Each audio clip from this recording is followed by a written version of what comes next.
तो बात करें श्रीकांत बालाजी के बायोपिक की, तो मैं कहूँगा फिर से बॉलीवुड की तरफ से एक अच्छा मूवी, एक अच्छा कंटेंट जो मुझे पता है अच्छे कमाई नहीं कर पाएगी। उसका रीजन क्या है वो मैं आगे बताता हूँ। लेकिन बात करो सबसे पहले मूवी की, तो मुझे लगता है इसे मूवी बनाने की बजाय सीरीज बनानी थी, क्योंकि श्रीकांत बालाजी की जो लाइफ है उसमें ऐसे कई सारे इंसिडेंट्स है, मतलब हर इंसिडेंट की अपनी एक खुद की जर्नी है जिसे मूवी में हाईलाइट करके दिखाया। मतलब इन्होंने सोचो इंडियन एजुकेशन सिस्टम में स्पेशल चाइल्ड या फिर डिसेबल बच्चे के लो उनके लिए रिवॉल्यूशन लाया। मतलब अगर आज ये न होते तो आज वह हमारी इंडियन एजुकेशन सिस्टम में ये जो स्पेशली चाइल्ड होते या फिर ये जो डिसेबल बच्चे होते उनके लिए कोई सुविधा नहीं थी पढ़ने के लिए। और फिर वही था कि भाई आर्ट्स करो फिर कोई काम धंधा नहीं देगा और आखिर में जाकर जो नसीब में होता है वो करना पड़ता है। तो सबसे पहले बात तो श्रीकांत बालाजी जन्म हुआ था तब इनके पेरेंट्स ने इनको मारने की कोशिश की, वो भी सिर्फ इसके लिए क्योंकि उनको पता नहीं था कि ये बच्चा आगे सर्वाइव कर कैसे पाएगा,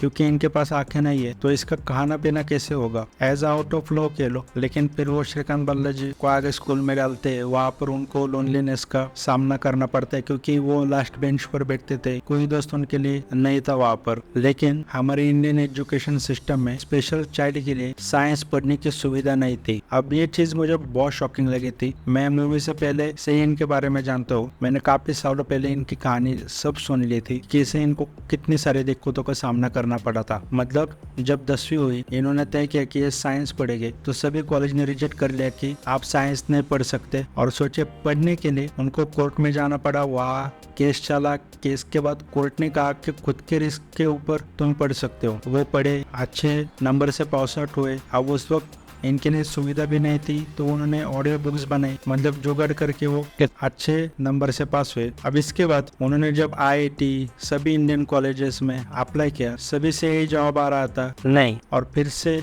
ये दिखाता है कि इंडियन एजुकेशन सिस्टम में कितने चेंजेस की जरूरत है या फिर कितने चीजें अभी सुधारनी है। तो फिर ये गए फॉरेन पढ़ने, क्योंकि फॉरेन में फैसिलिटी थी सब, और फॉरेन में इन्होंने अच्छे तरीके से पढ़ाई की। उनको कई सारी कंपनियों की तरफ से ऑफर है, लेकिन उन्होंने तय किया कि मैं इंडिया में आऊंगा और इंडिया में कुछ करूंगा, बिजनेस करूंगा। उन्होंने क्या किया, क्या दिक्कत आई वो मूवी में देख लो। और इन्होंने ये तक कह दिया था जब ये डॉक्टर एपीजे अब्दुल कलाम जी से मिले थे कि मैं पहला ब्लाइंड प्रेसिडेंट बनूंगा, और ये आज भी कहते हैं कि मैं बन के दिखाऊंगा। तो ये लेवल का कॉन्फिडेंस होना चाहिए। अब बात करो राजकुमार राव की, उनके परफॉर्मेंस की, तो मैं कहूँगा ऐसे परफॉर्मेंस देखने के बाद ये जो एक्टिंग प्रोफेशन है इसके लिए इज्जत बढ़ती है।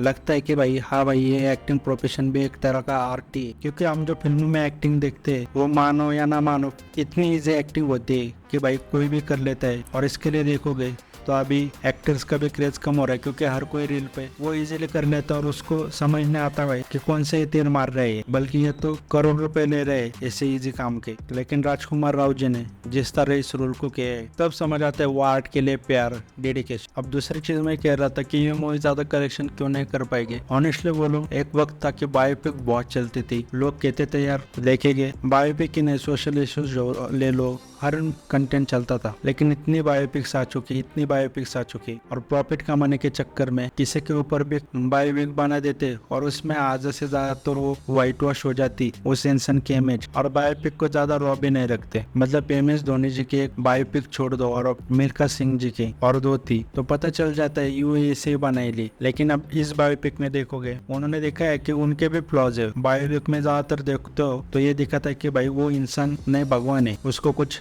जेले से फील नहीं होती, उससे कुछ गलतियां नहीं होती, उसको पूरा ये दिखाते हैं साफ सुथरा इंसान। इस बायोपिक में ऐसा नहीं है। इस बायोपिक में के सारे लाइफ के एस्पेक्ट्स को दिखाए, जो हर इंसान में गुण होते हैं सभी गुणों को दिखाए। जो मुझे चीज पसंद आई कि रॉ रखा है इन्होंने। बस एक होगा कि मूवी अच्छी है, एक बार जरूर जाके देख लो। साथ में बायोपिक के साथ ये मूवी बताते कि हमें और कितनी चीजें इम्प्रूव करनी है। मतलब मूवी देखने के बाद मेरा यही सोचकर दिल बैठ गया था कि अगर प्रशांत जी हिम्मत नहीं करते एजुकेशन सिस्टम के आगे जाने की तो कोई बच्चा शायद साइंस नहीं पढ़ रहा होता। यानी उनके लिए वही समझने जो जिंदगी चुनी है वही उनको जीने पड़ते। बाकी आपने अगर मूवी देखी हो तो आपका क्या रिव्यू है वो कमेंट करके बताओ।